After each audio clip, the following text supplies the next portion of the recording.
This is what I've been looking forward to quite a bit to review in my 16-bit superhero lineup. It is Spider-Man versus the Kingpin from Sega. I looked at the Genesis version. There's a Game Gear version. There's a Sega CD game. I've only got the Genesis game, and it's pretty damn impressive.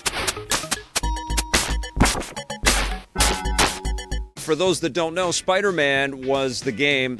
The more recent Spider-Man was the game that kind of kicked off this whole idea for 16-bit superheroes. I love superheroes, I love video games, I love superhero video games, but there were a lot of holes in my catalog, in my library of superhero titles, so I went back and started collecting cartridges for the Super Nintendo and the Genesis, and I've been dying to play Spider-Man on the Jenny for a long time.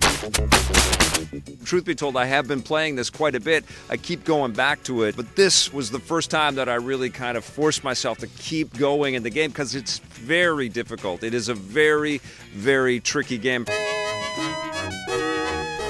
I'm getting better at playing some of these retro games, but as we all know, the retro titles were challenging. Not all of them had good checkpoints, so there was a lot of like, okay, let's do that again. And that's certainly what you face in Spider-Man for the Genesis. But if you stick with it, you're in for an incredible treat.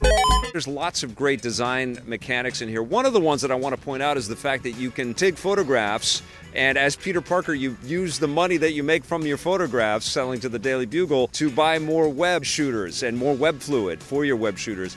And it's incredibly beneficial. So you take pictures of the crime scenes, you know, so when you web a bunch of bad guys, you select the camera option in the pause menu, and then you press the A button, and boom, you take a little photograph, and then you see your money goes up, which is really cool and really handy.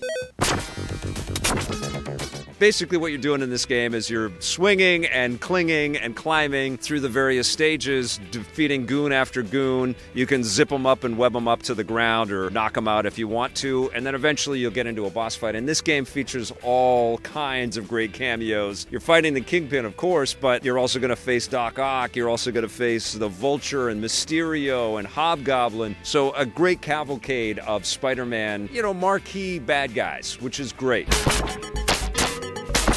Graphics are actually really solid in this game. They look pretty damn impressive. I'm playing this on the analog Mega SG, and I noticed that there were a couple of little red dots above the black outline of Spider-Man. When you're looking at something on a big screen, and it's a 4K television that I've got all this stuff piped through, you could start to pick out the little pixel details, but God, it's still impressive. You know, the skylines look cool. Of course, there's sewer levels. You're swinging through a park. You're going to see a lot of New York City in this game.